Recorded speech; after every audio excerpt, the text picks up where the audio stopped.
my first drive of a Ferrari F40. In terms of cabin, it's not too bad. I've got some bit of adjustability in the seat. Feels nice and comfortable. Don't suppose I've got any adjustment on the wheel, and that I can find anyway. But fundamentally, this is a racing car. There's exposed carbon fibre, a little bit of carpeting on the tunnel and on across the dash, and there is a headlining at least.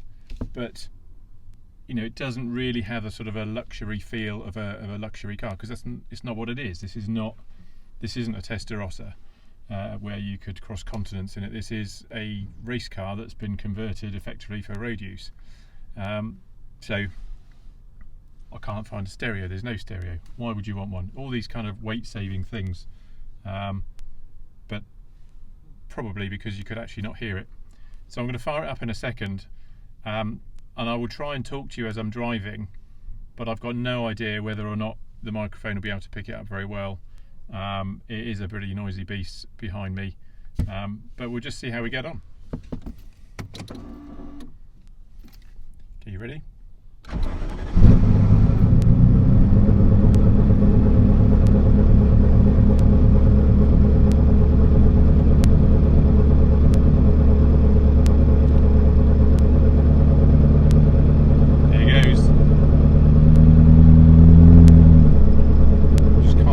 Clutch do the work at the moment. I daren't plant my right foot too much. There we go.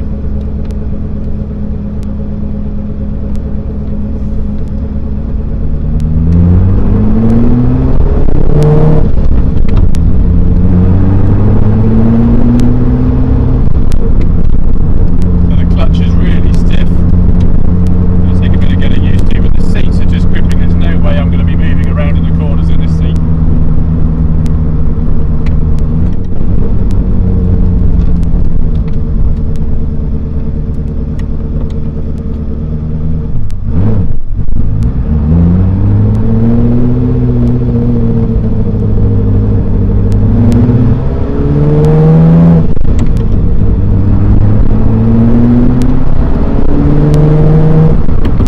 It's an awesome noise.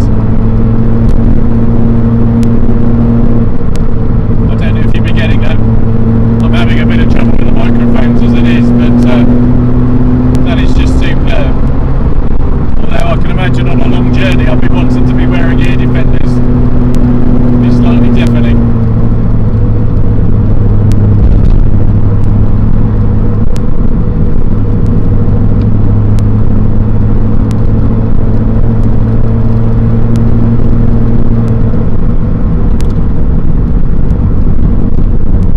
In the office we're all saying, are you taking out the go-kart? And to be fair, it is a bit go-karty, so it's quite the steering's quite direct.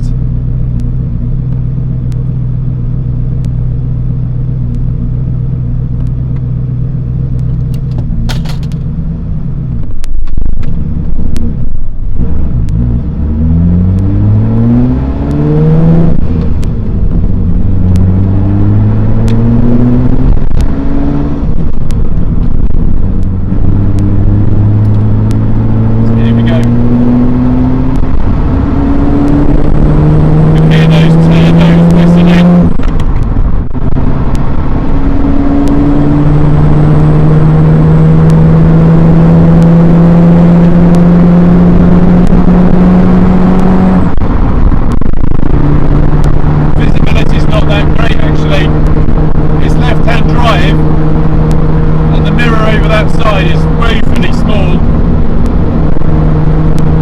The rear view, well, I'm trying to look through this slatted plastic engine cover.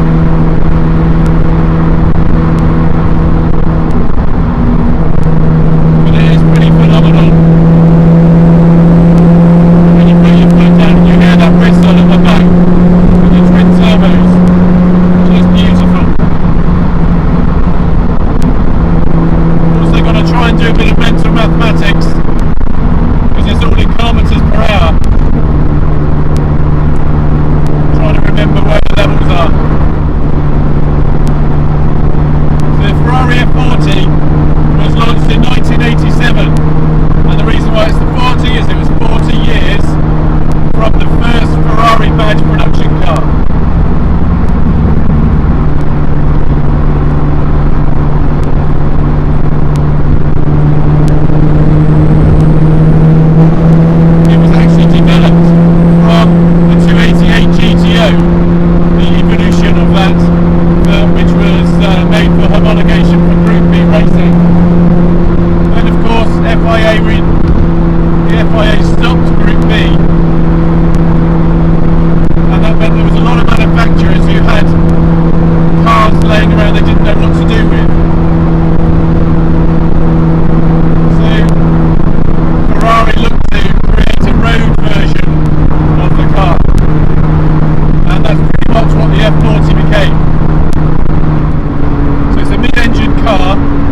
litre or 3 litre V8 engine, but because it's got those two turbos, it's kind of the equivalent of a 4 litre car, and it is incredibly impressive.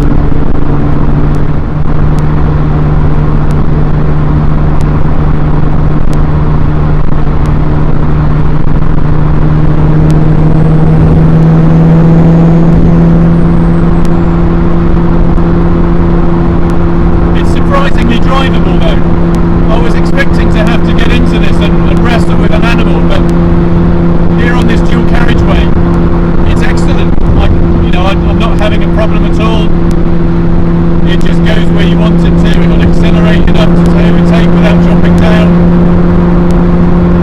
I don't suppose the fuel economy is up to much. By all accounts, the combined fuel economy is about 16 miles per gallon. But if you're the kind of person who's going to fork out for one of these, a few quid on petrol is not anything really to worry about.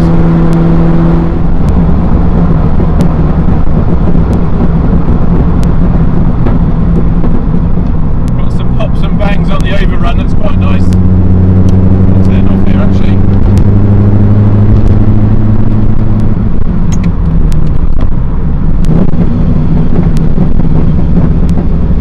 Growling and popping and banging going on.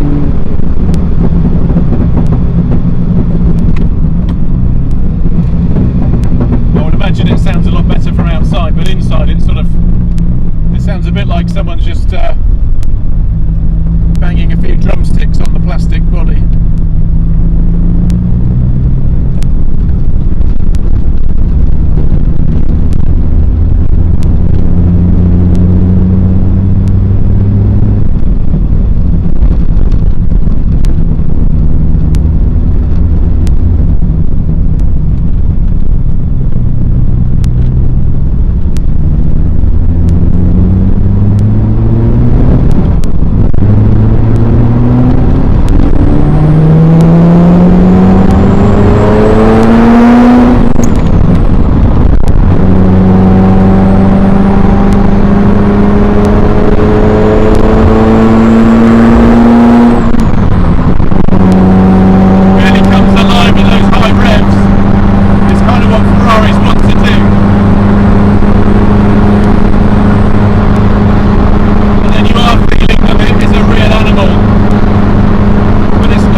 dual carriageway. I suspect this is mostly where it's at home, is on the dual carriageway, because it's such a speed weapon and it's the closest thing there is to a track.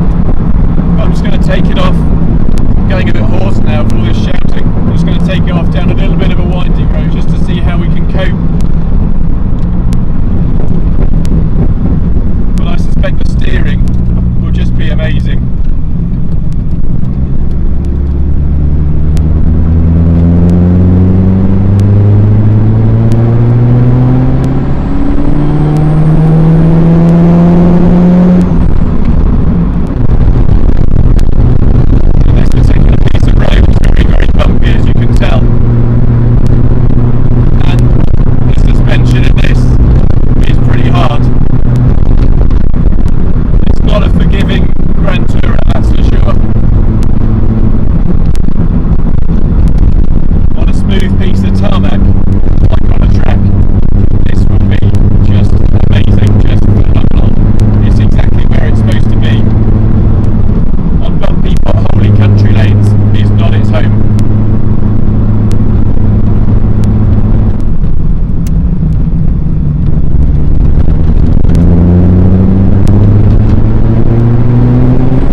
Podcaster, kind of know him to his talents, and a very well known one, painted in blue with the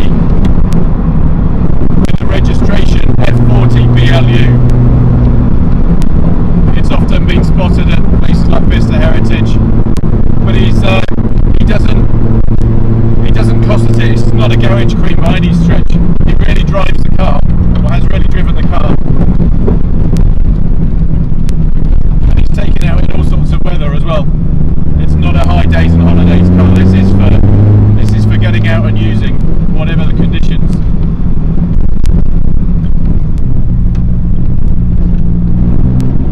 Nearly collected a Fiat 500 on the bonnet then.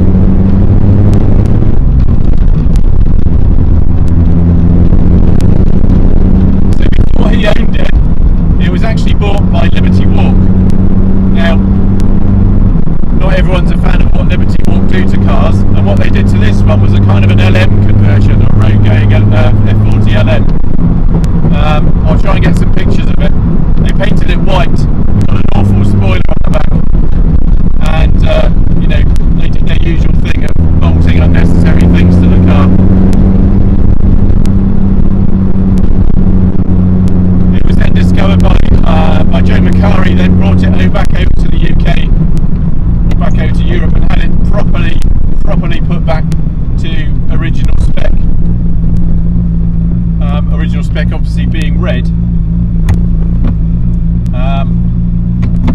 Technically all of the F40s left the Ferrari factory painted red, although the Sultan of Brunei, who is a well-known collector of cars and obviously incredibly wealthy man, bought a handful of them and had them painted in different colours and converted to right-hand drive. It would be a tempting thing, to be fair.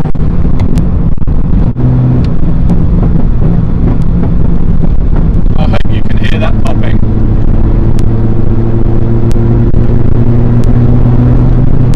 And I do realise I'm quite a lucky guy to be driving this. I do a little bit of work for the market, for the auction site, and they're selling this car. And the work that I do for them involves writing. So I'm actually being given this car to write the descriptions for. And with a car like this, there's going to be no point me reading what other people have written about what they're like to drive. I just had to drive it. I had to experience it myself. And to be honest, they insisted. So what I think, do I want to come and write up a Ferrari F40? Yes, but you can only do it if you drive it. Okay, yes again.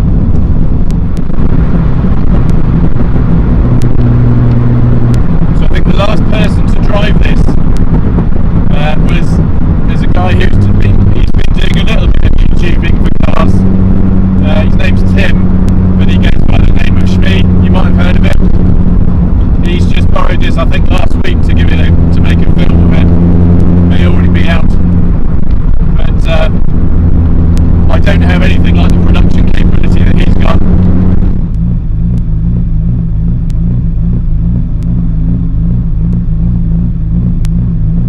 Here we go.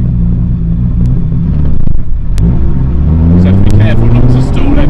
I did nearly stall it before, but I just caught it. I was really surprised and not a little bit pleased, because you're driving an F40, for God's sake. You don't want to be sitting there trying to start it because you've stalled. So what do I think of this car? Well, honestly, would I have one? If I had the money, I absolutely would.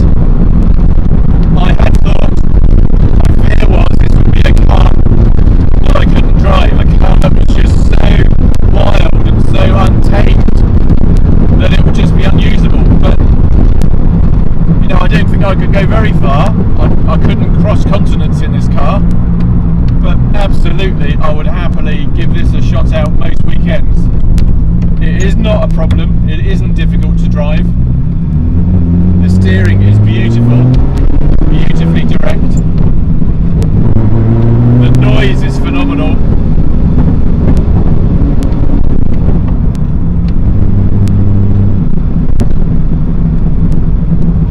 But sadly I'm probably short by several £100,000. Like round here in South Oxfordshire, the money for this car would probably buy you a very, very nice house. Certainly a decent 4-bed. So I hope you've enjoyed this particular video. If you have, please subscribe, because that will mean you'll get notified of whatever else is coming up. And give us a like, make a comment, ask me a question. I make sure I try and respond to all the questions and comments. Even if it's the sound is terrible, I can't hear you, I know, I'm sorry. I've been trying different microphones, but it turns out it could well be the camera that I'm using, the phone camera I'm using. I just have to stick with it at the moment until such time as I've got some of Shmee's money. I'll have to stick with the equipment I've got right now.